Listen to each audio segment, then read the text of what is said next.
Hey guys, welcome to my channel, Claire.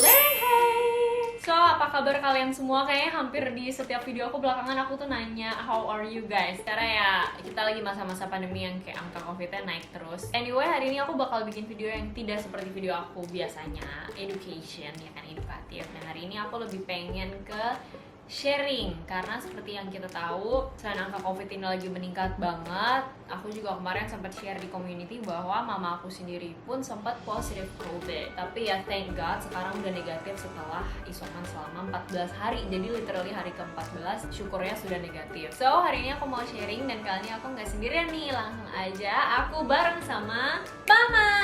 Yeay. Dia udah bisa kayak gini berarti udah sembuh guys. Udah sehat. Karena kemarin kayak Masa? no. Mom, you just be yourself in front of the camera, like how you are. Ntar malu-maluin loh. Karena dia suka kalau di depan kamera kayak sosok manis gitu. Saya memang manis. Sebel. Tapi seperti biasa sebelum kita mulai, apa mah? Come on, you watch my video a lot. Jangan lupa buat subscribe, share, dan apa ya? Oh ya Allah. Oke guys, seperti biasa jangan Jangan lupa lupa buat buat subscribe subscribe. ke channel Claire. Klik klik klik klik. Ini tau itu dong.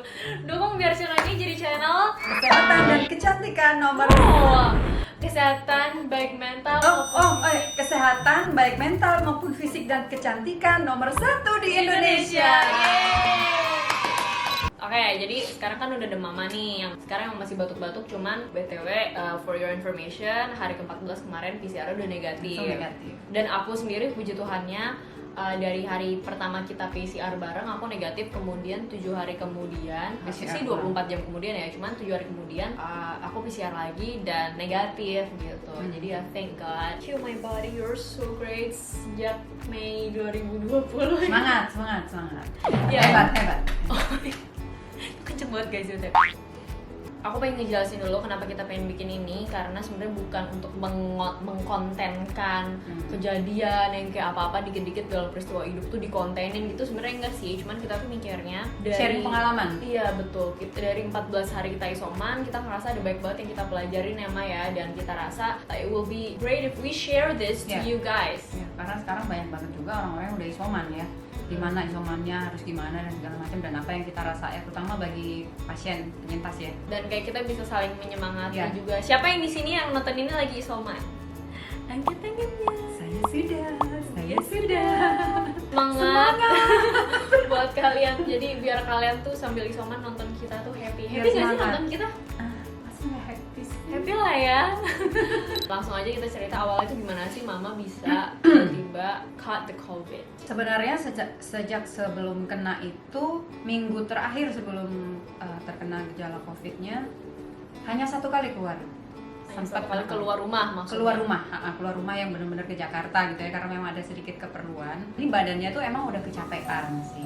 Dan di tempat yang bukan kayak supermarket yang rame gitu, enggak. Jadi tempatnya memang benar-benar nggak terlalu rame, cuma Dan datang prokesnya sekian pun orang. bagus. Prokesnya sangat ketat di situ. Saya sendiri juga pakai masker double karena udah Double masker BTW apa kalian bisa cek di Instagram aku juga, aku pernah jelasin di situ. apa?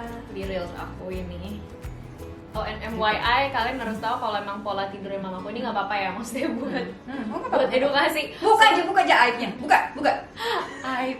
Soalnya dia tuh kalau tidur Jam itu 3 kayak jam 3 pagi baru tidur. Jam 4 pagi. Bangunnya jam berapa? I always wake up earlier than you. Ya Bangunnya abisnya kayak tidur bangunnya pagi, Iya, tidurnya pagi, itu bangunnya dia, siang. itu dia. Jadi bangunnya Iya. tuh kayak jam 11, jam 10 gitu ya. Jam 10-an lah kira-kira. Yang mana itu kan bukan pola yang ideal lah ya gitu bisa dibilang.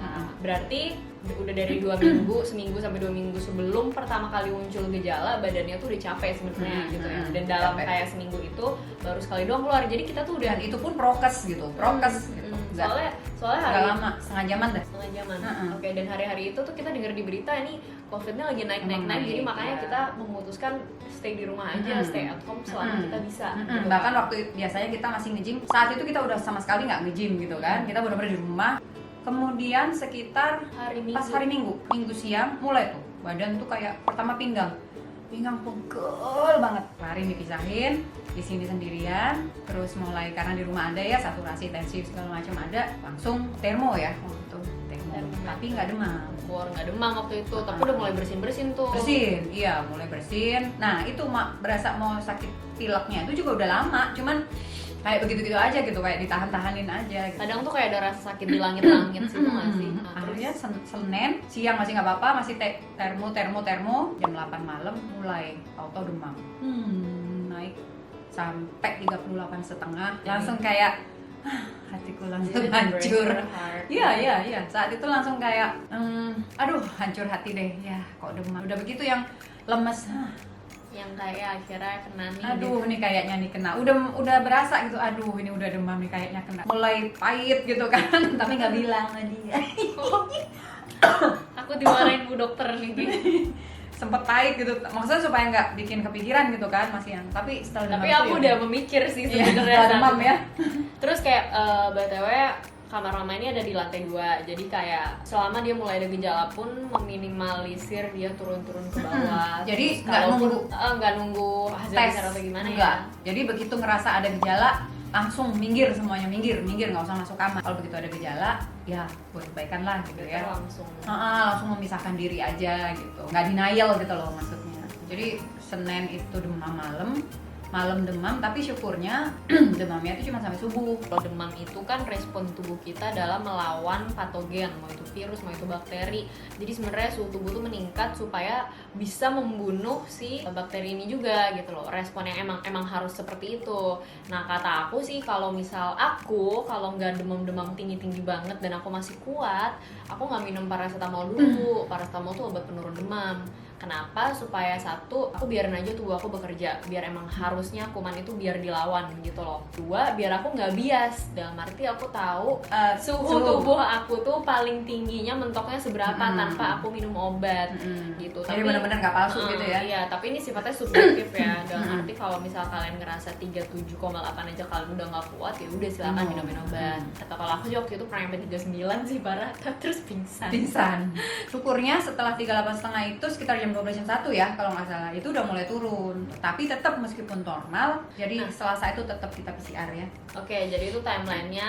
Tadi sedikit ngulang, hari Rabu keluar rumah, hari Minggu mulai ada gejala. Keluar gejala itu berapa hari doang itu. Iya, terus berarti hari Senin mulai demam.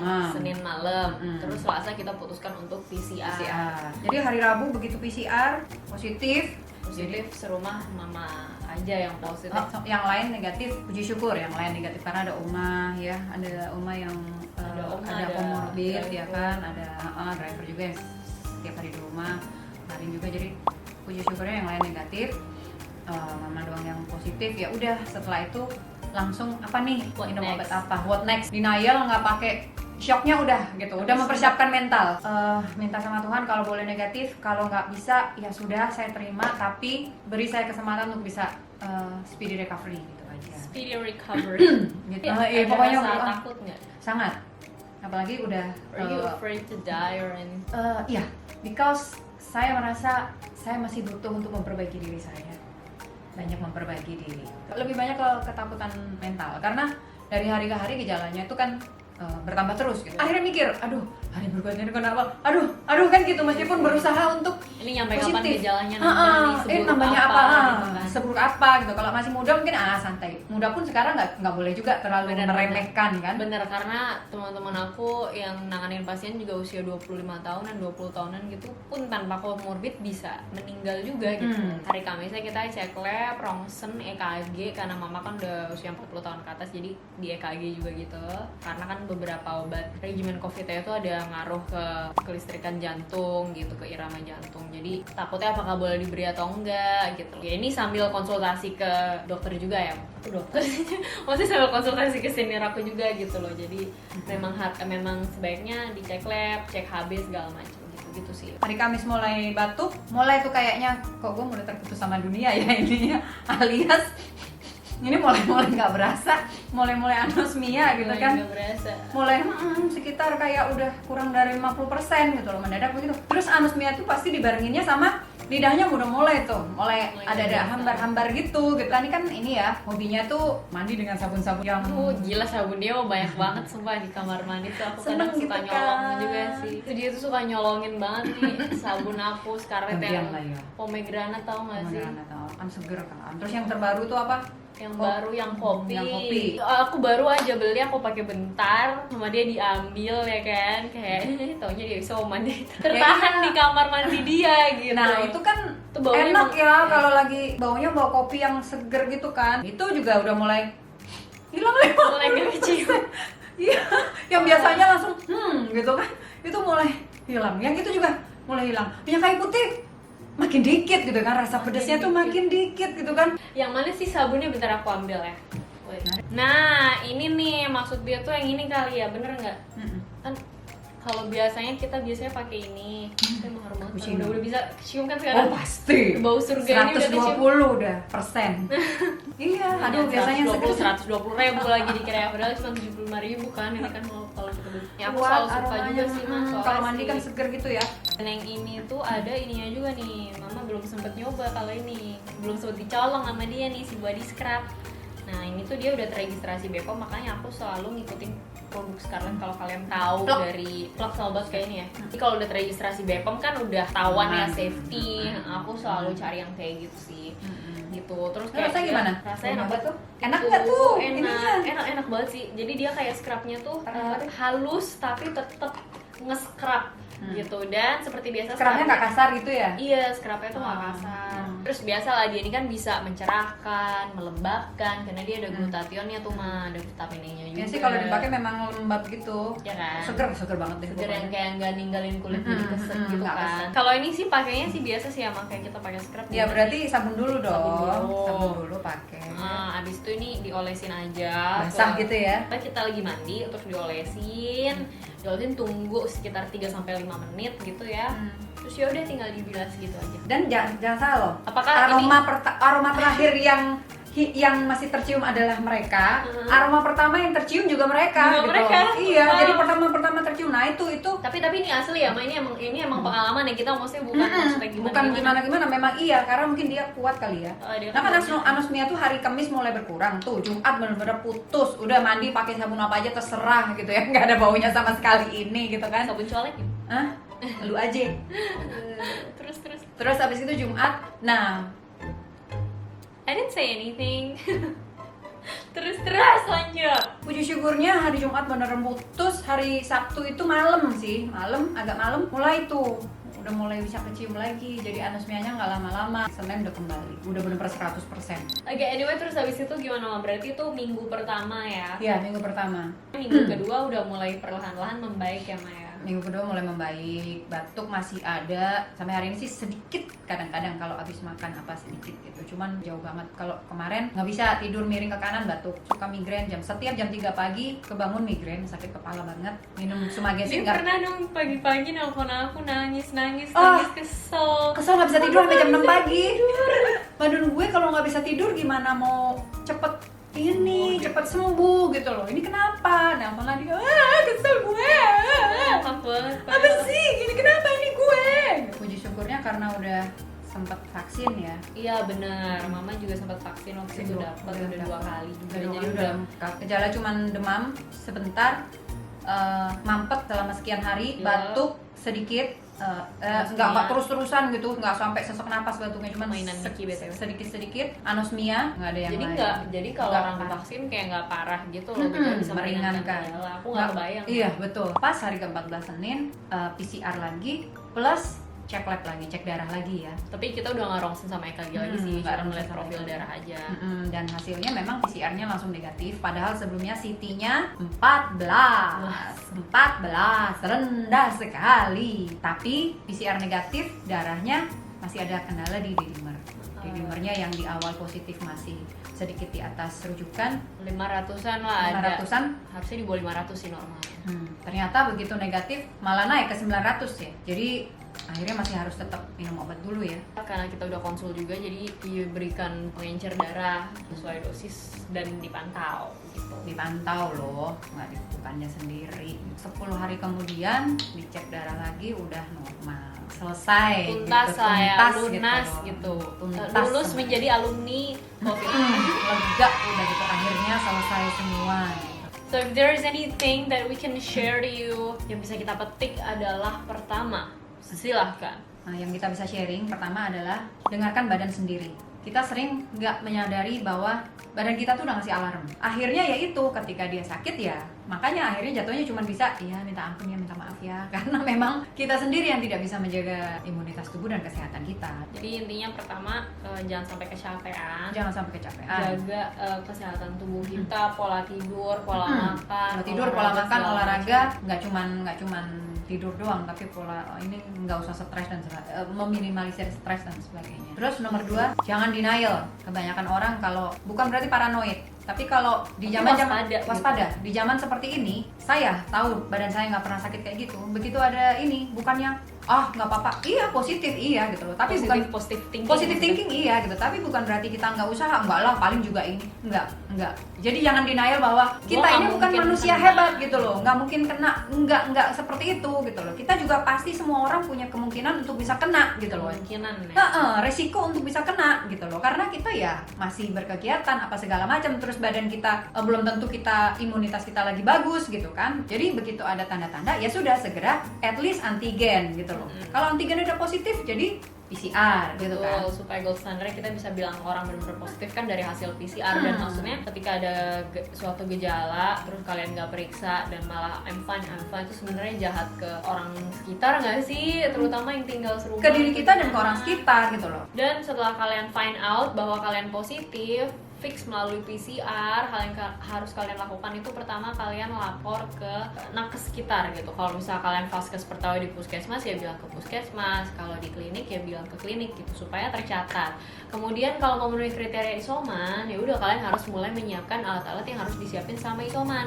Yang seperti mama ini cukup isoman gitu, sambil dipantau, yang jelas sambil dipantau nakes. Nggak sendiri, isoman itu bukan mandiri tanpa pengawasan, Betul. tetap pemantauan tenaga kesehatan. Mandiri dengan pemantauan. Nah, kemudian apa aja yang harus disiapin? Kalau kemarin tuh pertama termometer pasti dong, secara kalian mau ngukur kalian lagi demam atau enggak. Pulse oximetry ini fungsinya untuk mengukur kadar oksigen di dalam tubuh kita sebenarnya? Nih, ini berarti aku di 98% dan nadinya 73 kali per menit nadi aku semuanya masih dalam batas normal gitu. Nih, jadi ini penting banget karena either ada yang hypoksia atau gimana, kita harus banget nih ngukur kadar oksigen kita.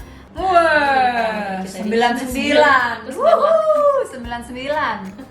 Fix sudah sembuh. Kemudian jangan lupa alat makan, alat mandi itu dipisahkan dari anggota keluarga yang lain. Bahkan kalau bisa harus sakit-sakit nyuci sendiri. Bener, guys. nyuci sendiri. Karena nggak mau, sekali lagi tidak mau merugikan yang lain. Jadi benar-benar di atas ini nyuci sendiri, apa sendiri, udah pokoknya. Kemudian dipisahkan. Kalau misal kalian ada rumahnya tuh beda lantai, ya udah harus pisah lantai gitu. Tapi kalau memang hanya satu lantai ya di kamar aja. Dan kamar nggak kalau boleh keluar. Dan kalau memang anggota keluarga yang lain lagi keluar kamar, itu harus pakai masker.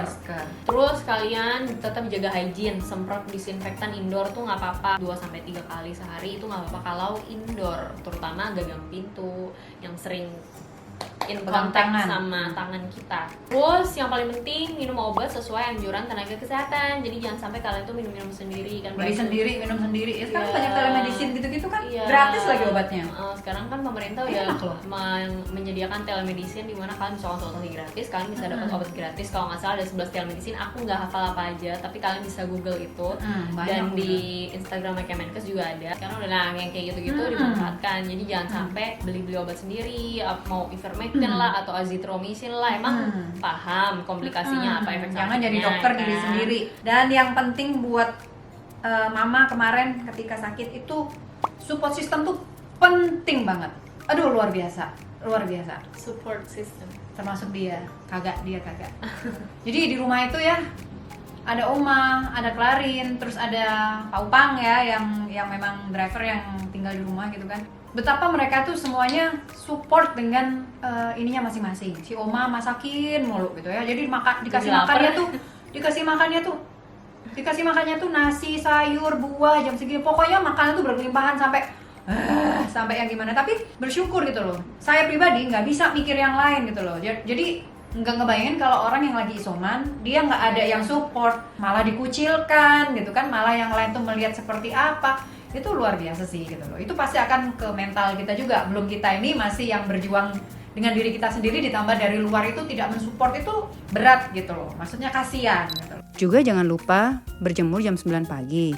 Olahraga dan bergerak semampunya, lakukan apapun yang membuat kamu happy dan tetap selalu berdoa pada Tuhan. Kemudian yang terakhir yang paling penting juga adalah saat isoman kalian harus tahu kapan kalian harus ke rumah sakit gitu. Jadi kriterianya apa aja nih Kemenkes sudah ngeluarin nih. Kalau aku boleh baca nih ya, gejala sesak nafas dengan atau tanpa demam, kelelahan atau kehilangan penciuman, mempunyai penyakit penyerta yang memerlukan pengawasan, dan frekuensi nafas di atas 20 kali per menit, saturasi oksigen di bawah 95%, dan rapid antigen atau PCR positif. So I guess that's it ya. Yang Yang bisa kita share hari ini. Maybe a closing statement from you. Dimanapun, kalau menurut Mama sih, kesehatan itu adalah harta yang paling berharga. Ketika kita sehat, kita bisa bekerja, kita bisa melakukan apapun, mencapai goal apapun. Jadi yang terpenting itu adalah menjaga kesehatan diri kita sendiri. Kalaupun kita harus berkegiatan, ya prokeslah yang baik. Lakukan itu buat diri sendiri, tapi juga buat orang lain. So I guess that's all yang bisa kita share hari ini ke kalian semua. Terima kasih buat kalian yang udah nonton sampai akhir ya. Hopefully ini Mudahan buat bermanfaat. kalian. Iya. Bisa ngasih insight ke kalian, bisa menenangkan kalian juga yang sekarang lagi isoman. Don't give up gitu. Selalu ada harapan, mesti jangan Semangat. iya, jangan putus asa. There Tetap is harus light. menumbuhkan harapan dalam diri kita bahwa kita bisa sembuh gitu loh. Kita bisa sembuh. Semangat isoman. Semangat pejuang COVID. Intinya stay safe dan jangan lupa untuk tetap nonton channel Claire and Hayes ya kan. Well, I guess that's it. Give this video a like, thumbs up if you find this one useful, dan share ke teman-teman kalian juga ya. Don't forget to subscribe and be our friends on Instagram. Claire Hayes, my TikTok at Claire Hayes, and her Instagram. Dasar mau juga nih dia nih. Pansos dikit. Oh ya, dan kalau kalian ada kritik, pendapat, saran, atau sharing Sharing. pengalaman juga seperti apa, kalian boleh banget komen di bawah ya. Jadi kita saling mendukung dan saling menyemangati satu sama lain. Aku pengen denger cerita kalian ya. Yeah. So, I guess that's all for today. Thank you so much for watching. See you on my next video. Bye!